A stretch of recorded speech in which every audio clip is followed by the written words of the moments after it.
To take your waist measurement, wrap a piece of string around the smallest part of your natural waist. Tie the string moderately tight. The string will serve as a landmark for the vertical measurements to be taken subsequently.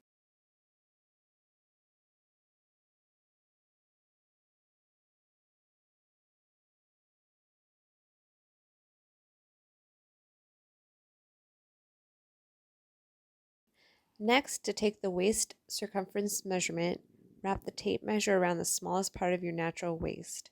The tape should run parallel around the body and wrap just above your belly button. Ensure the tape measure remains horizontal and parallel to the floor. The nape to waist measurement will be taken from the center back of the model. To identify and mark the nape, tilt your model's head forward to reveal a bone that will protrude from the back of the neck.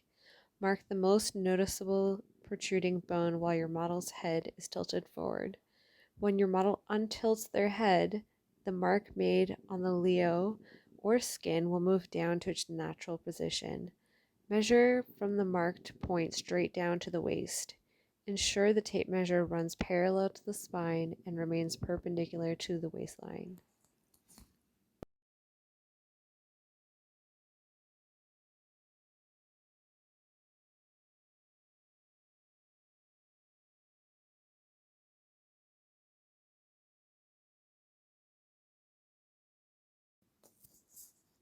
The hip circumference measurement is a horizontal measurement at the fullest part of the lower torso at hip height. To take the hip circumference measurement, have your model stand with their feet touching together. Wrap the tape measure around the fullest part of your model's buttocks and thigh. Ensure that the tape measure remains parallel with the floor around the total hip, front, side, and back. After taking the waist and hip circumference measurements, both landmarks should have already been identified. The waist to hip measurement will be taken at center front, measuring from center front at waist level down center front to the center front hip mark. To take the waist to waist measurement, take the tape measure from center front at waist level through the legs and crotch to meet at the center back mark at waist level. Ensure the tape measure is comfortable around the crotch, not too tight or loose. Also ensure that the tape measure does not fall between the cheeks of your model. While the tape measure is sitting between the legs from center front through to center back, you're going to pinch the tape measure towards the front of your perineum and remove the tape from between the legs.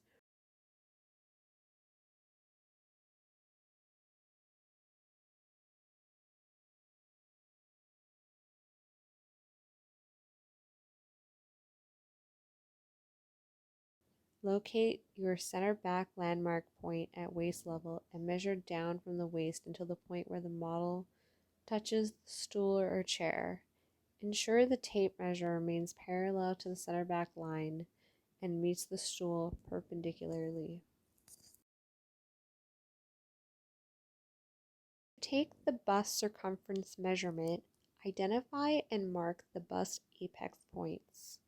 The bust apex is the highest point on the bust. In most cases, it will be the nipple.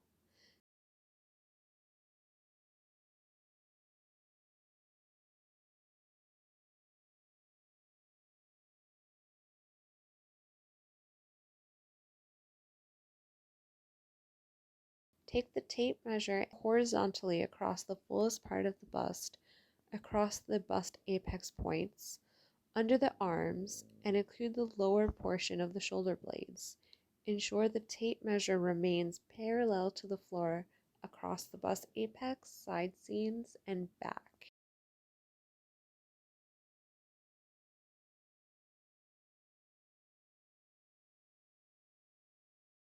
To measure the bust radius, you will utilize the bust apex landmark points as a reference. Take the tape measure vertically down from the bust apex over the bust mound and end under the bust mound. The bust span is the horizontal distance between the two marked bust apex points.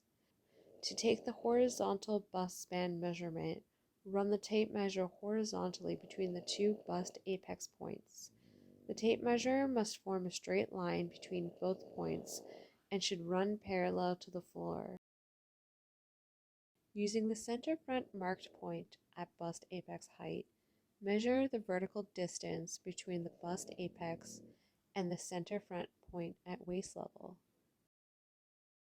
The neck circumference is the measurement around the neck where the collar of a shirt or bow tie would sit.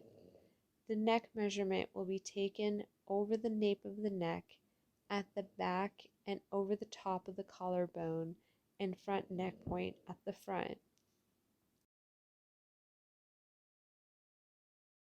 To take the shoulder measurement, you'll need both the high point shoulder and shoulder point landmarks. The high point shoulder is the highest point of the shoulder at the intersection point of the neck, where the shoulder seam connects with the neck.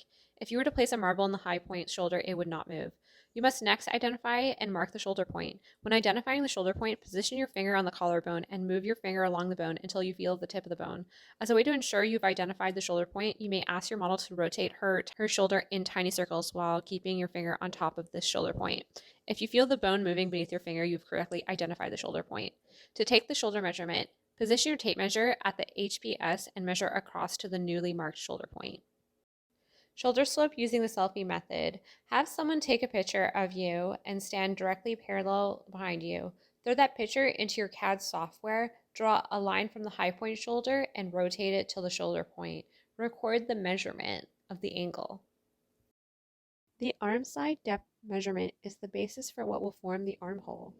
Given that arms move, we want to measure the arm side with a bit of ease to account for range of motion.